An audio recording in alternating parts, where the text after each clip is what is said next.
ये सवाल कहाँ से खड़ा होता है? वर्जी जो है अपनी प्रिया से क्या कहता है कि हे प्रिय, शास्त्र में लिखते हैं कि स्त्री सदा वांग बाग में ही स्थित रहती है, कि कोई भी स्त्री वो खब्बे बाग में ही बैठती है। परंतु तुम तो अभी तक मेरे दक्षिण में हो।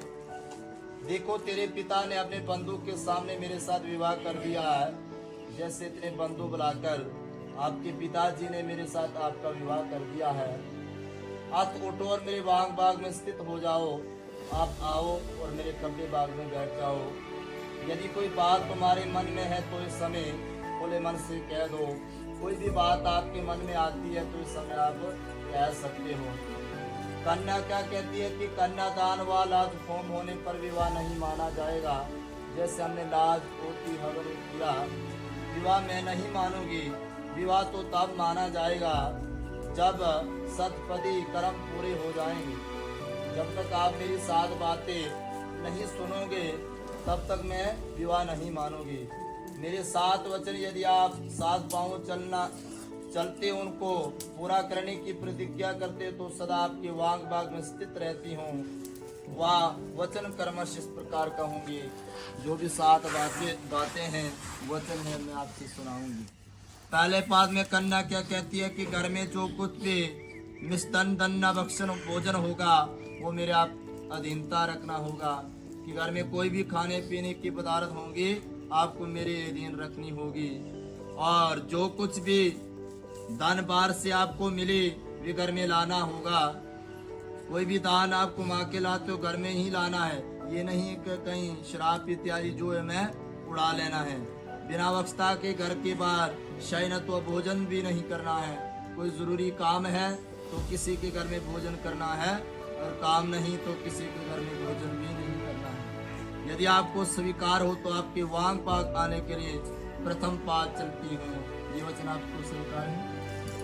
वर्जी क्या कहता है? विष्णु रूप में तुझे अनादि के लिए अनादि की वृद्धि के लिए प्रथम पाद चलता हूँ और तेरे वचन को स्वीकार करता हूँ। दूसरे पाद में कन्या क्या कहती है? गृह कार्य सर्वानी मया कार्य सर्वदा। ये स्वामी घर के समस्त काम स्वयं ही करूंगी। कि घर का कोई भी काम होगा मैं स्वयं ही करूंगी। दासी की भांति हर वक्त आपका हुक्म मानूंगी। सब बंधु के जूठे पात्र की शुद्धि स्वयं करूंगी। घर में बर्तन इत्यादि जो होगा शुद्धि मैं स्वयं ही करूंगी। शुद्धि भी मैं स्वयं करूंगी। सास ससुर जेठ आदि बड़ों का आज्ञा का पालन करूंगी। घर में जो सास ससुर जेठ बड़ा होगा उनका आज्ञा का पालन भी करूंगी। परंतु आपको मेरा पालन करना होगा। ये वचन आपको स्वीकार है? वर्जी क्या कहता? विष्णु देव बल बुद्धि के लिए मुझे हमारे घर में प्राप्त हो और बल बुद्धि के लिए मुझे तुम्हारा ये वचन भी स्वीकार है। ये वचन भी आपको स्वीकार है। तीसरे पाद में कन्या क्या कहती है? स्वामिन, मुझे घर में मेरे माता तथा पिता ने बड़े दुख से पाला है। कि जितने भी मेरे मायके वाले हैं माता पिता इत्यादि उन्होंने बड़े दुख से पाला है। उन्होंने पुरोहित गुरु एवं सभी बंधुओं के सामने अग्नि को साक्षात रखकर मुझके आपके अर्पण कर दिया। जैसे पुरोहित पंडित बुलाकर अग्नि माता को साक्षात रखकर मुझके आपके अर्पण कर दिया है। मैं आपको प्राप्त होकर नाथवती बन गई हूँ। नाथवती मुझ में कोई बल नहीं है। मेरी जाति कुल गोत्र भी बदल चुका। जैसे हमने गोत्र उच्चारण किया था, जात भी बदल चुकी है। मैं चाहती हूँ कि मेरे सब संबंधी सुख से रहें। मैं निर्बली हूँ कि जितने भी मेरे मायके वाले हैं वे सुख से रहें। मुझ में कोई बल नहीं है। आप मेरा पालन करें। ये वचन आपको स्वीकार है? वर्जी क्या कहता है? धन की वृद्धि के लिए तुम्हारे तीसरे वचन को मैं स्वीकार करता हूँ। चौथे पाद में कन्या क्या कहती है कि हे, मैं सब सुख दुख आपके साथ सहन करूंगी। कोई सुख होगा दुख होगा मैं आपके साथ ही सहन करूंगी। आप प्रसन्न रहेंगे तो मैं भी प्रसन्न रहूंगी। घर में आप खुश हो तो मैं भी खुश हूँ। यदि कचित आप क्रोध भी करोगे तो मैं मधुर वचनों से आपको प्रसन्न करूंगी। कभी कभार पति को गृहस्थ में क्रोध भी आ जाता है। स्त्री क्या कहती है कि मैं आपको मीठी वाणी से प्रसन्न करूंगी। आपके सुख के लिए वृद्ध गौरी देवी की आराधना करूंगी। पति की उम्र बढ़ने के लिए स्त्री क्या कहती है? कार्तिक मास में जो करो जो व्रत का मैं उद्यापन भी करूंगा, परंतु आपको मेरा पालन करना होगा तभी मैं आपके वांग बाग बनूंगी। ये वचन आपको स्वीकार है। वर्जी क्या कहता, सुख की वृद्धि के लिए मैं तुम्हारे इस वचन को भी स्वीकार करता हूँ। पांचवें पाद में कन्या क्या कहती है, स्वामिन आपको यौवन से लेकर वृद्धावस्था तक मेरे कुटुंब का पालन करना होगा, कि जवानी से लेकर बुढ़ापे तक मेरा जितना भी कुटुंब होगा उसका पालन आपको ही करना होगा। अवस्था 3 सारे कुछ मांग लूं तो क्रोध मत करें, क्रोध मत करना। जैसे कुछ समय चलता आ रहा है, कोई चीज मैं आपको मांग लूं, आपने क्रोध नहीं करना है। मेरी ये प्रार्थना यदि स्वीकार हो तो मैं आपके वांग बाग आने के लिए तात्पर्य हूँ। ये वचन आपको स्वीकार है। वर्जी क्या कहता, विष्णु रूप के आपने घर में गो आदि पशु की वृद्धि के लिए रक्षा के पंचम पाद को स्थापित करता हूँ। छठे पाद में कन्या क्या कहती है, स्वामिन मेरे सारे संबंधी आपके दासी बन गए हैं। और आपके मन में ये कभी बात नहीं है कि दासी, पिता और दाता जो पिता मान लो पिता ही होता, दाता भी पिता ही होता। ये कैसे कहते हैं कि वो दासी बन गए हैं? उन्होंने जल और कंकड़ से प्रेम पूर्वक मेरा दान दिया। गड़बे में जल रखकर कंकड़ बांध कर सारे जो भी परिवार का मेरा दान दे दिया। आप कभी मत कहना कि तेरे बंधु जी इन्होंने क्या दिया है या कम भेज दिया है। आपने कभी नहीं कहना है कि मुझे दाज नहीं मिला, ये चीज नहीं मिली, क्योंकि कन्या से बड़ा कोई दाज ही नहीं। जिसने अगर 20 या 25 साल कन्या का लालन पालन किया है, वो ही कन्यादान आपको दे दिया है, उससे बड़ा कोई भी चीज नहीं। आपने कभी नहीं कहना कि तेरे मायके वालों ने मुझे कुछ नहीं दिया, क्योंकि ऐसे बातों से घर में कलह उत्पन्न होगी। आप ऐसी बातें सुनाओगे तो झगड़ा तो उत्पत्ति होगी।